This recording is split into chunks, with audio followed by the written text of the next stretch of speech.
एहसास एक शिक्षाप्रद कहानी। विभा, क्यों न हम माँ को अपने पास ही बुला लें। अब उनका अकेले रहना ठीक नहीं, क्योंकि उनकी तबीयत ठीक नहीं रहती। कब क्या हो जाए मालूम नहीं। विशाल, पूरे दिन मैं घर और ऑफिस के काम में लगी रहती हूँ और बेटे को भी संभालती हूँ। मुझे 1 मिनट की भी फुर्सत नहीं मिलती और तुम कह रहे हो कि मम्मी जी को अपने पास बुला लेते हैं। विभा गुस्से से बोली। तुम्हारे ये बहाने मैं कब से सुनता आ रहा हूँ। 10 साल हो गए हैं पापा को गए हुए। माँ बेचारी अब तक इसीलिए अकेली रह रही है कि हम दोनों नौकरी करते हैं। वो हमेशा हमारी मदद ही करती रही। बेटे के जन्म के समय वो हमारे पास आकर रही। तुम्हारी वे बच्चे की कितनी अच्छे से देखभाल की। वो तो और रुकना चाहती थी, पर मतलब निकल जाने के बाद तुम्हें वो बोझ लगने लगी और तुमने अपने घर से जाने का इशारा दे दिया। आज वो हमारे साथ रह रही होती तो उल्टा तुम्हें ही मदद मिलती, पर नहीं, तुम्हें तो अपनी प्राइवेसी, अपनी स्पेस चाहिए थी। मोहित ने मन की भड़ास निकाल दी। इतनी ही माँ की चिंता थी तो कर लेते ना किसी घरेलू टाइप की लड़की से शादी, जो सारी उम्र घर बैठकर तुम्हारी माँ की सेवा करती। तुम्हारा मतलब जो नौकरी करती हैं वो सास ससुर को अपने पास नहीं रखती, उनकी सेवा नहीं करती। कल को हमारा बेटा भी बड़ा होकर नौकरी करने वाली लड़की से शादी करेगा और ईश्वर न करे मैं न रहूं, तो क्या तुम अकेले रहोगी? मेरा बेटा ऐसा नहीं करेगा। वो मुझसे बहुत प्यार करता है। मैंने उसे नाजों से पाला है, विभा इतराते हुए बोली। सभी माता पिता अपने बच्चों को नाजों से ही पालते हैं। वो तो बच्चे ही होते हैं जो बड़े होकर अपने कर्तव्यों से विमुख हो जाते हैं, विशाल तंज कसते हुए बोला। काफी देर तक विभा और विशाल की बहस चलती रही, पर नतीजा शून्य ही रहा। विभा गुस्सैल होने के साथ साथ गैर जिम्मेदार भी थी। उसे बस पति और बच्चे के सिवा तीसरा घर में कोई पसंद नहीं था। कभी कभार कोई ससुराल पक्ष से आ जाता तो उसके सामने भी अपनी नौकरी का रोना रोने लगती। मेहमान बेचारा दूसरे दिन ही अपना बोरिया बिस्तर समेटकर चल देता था। कुछ दिन बाद विभा के मम्मी पापा कुछ दिन के लिए उसके घर रहने आए तो उसने ऑफिस से छुट्टी ले ली। उनकी बड़े प्यार से मेहमान नवाजी की, उनको रोज तरह तरह का खाना बनाकर खिलाती और फिर शाम को गाड़ी में घुमाने ले जाती।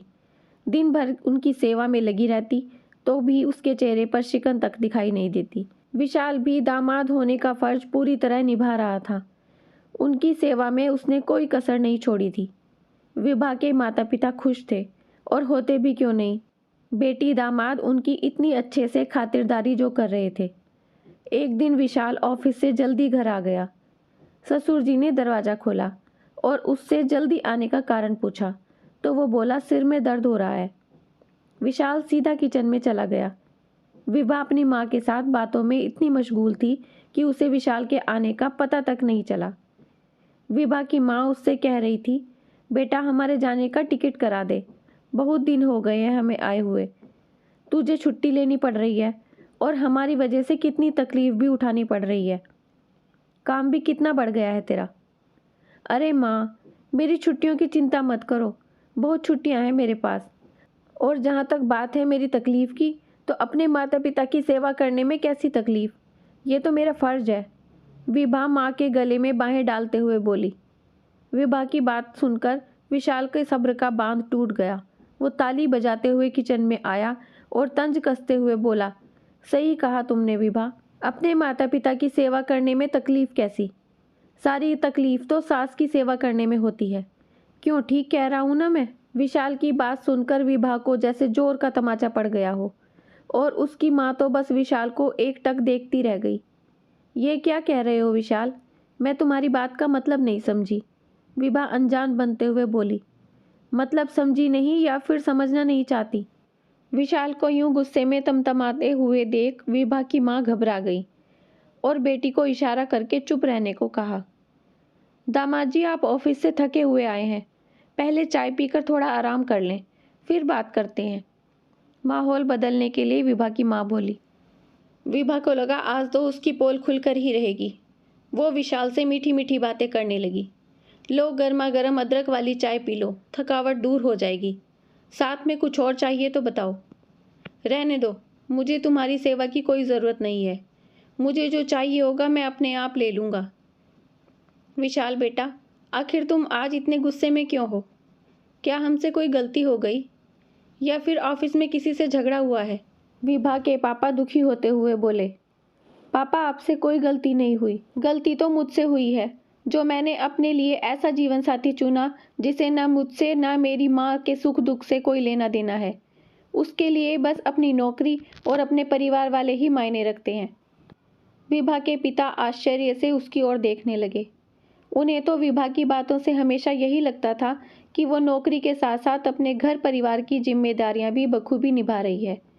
विभा की नजरें शर्म से झुक गईं। बेटी को यूं खामोश देख विभा के माता पिता बोले, बेटा दामाद जी जो कह रहे हैं वो सच है क्या? मम्मी पापा ये क्या बोलेगी? इसके पास बोलने के लिए कुछ है नहीं। मैं बताता हूँ इसकी सच्चाई। मेरे पापा को गए 10 साल हो गए। माँ अकेली रह गई है। इसने शादी के बाद एक बार भी नहीं कहा कि माँ अकेली क्यों रहती है, उन्हें हमारे साथ रहना चाहिए। मैं ही उन्हें अपनी मर्जी से यहाँ ले आता था और कुछ दिन बाद उन्हें घर छोड़ आता था। वो जब भी आती थी हमारे 10 काम संवार कर जाती थी। ऐसे करते करते जैसे तैसे समय निकल रहा था। मैं यही सोचता था कि बस विभा खुश रहे और इस पर किसी तरह का अतिरिक्त बोझ न आए। अब माँ का स्वास्थ्य भी ठीक नहीं रहता। उनके घुटनों में तकलीफ है।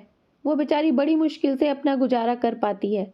बेटे के होते हुए भी माँ ऐसी हालत में हो तो क्या फ़ायदा ऐसी संतान का।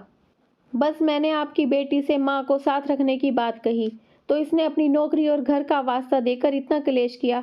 आप ही बताओ माँ किसकी जिम्मेदारी है? मेरा तो कोई भाई बहन भी नहीं है। क्या हम अपने काम काज के चलते उन्हें तन्हा छोड़ दें?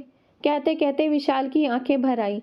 विभा के मम्मी पापा ने प्यार से विशाल के सिर पर हाथ रखकर उसे दिलासा दिया। विभा ये हम क्या सुन रहे हैं?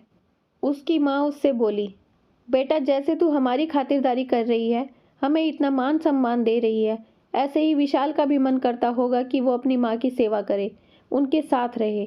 सास भी तो माँ की तरह होती है। बस एक बार तू मन में ये एहसास जगा करके देख, फिर देखना तू उन्हें कभी अपने से दूर नहीं जाने देगी। विभा कुछ बोली नहीं, बस उसकी आंखों से आंसू बह रहे थे जो जाहिर कर रहे थे कि उसे अपनी गलती का एहसास हो गया था।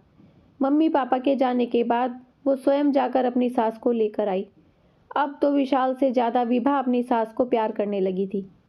दोस्तों आपको ये कहानी कैसी लगी अपने विचार कमेंट्स में ज़रूर बताइए। अगर अच्छी लगी है तो लाइक शेयर सब्सक्राइब करना मत भूलिए। अपना खूब सारा ध्यान रखिए, खुश रहिए, मुस्कुराते रहिए।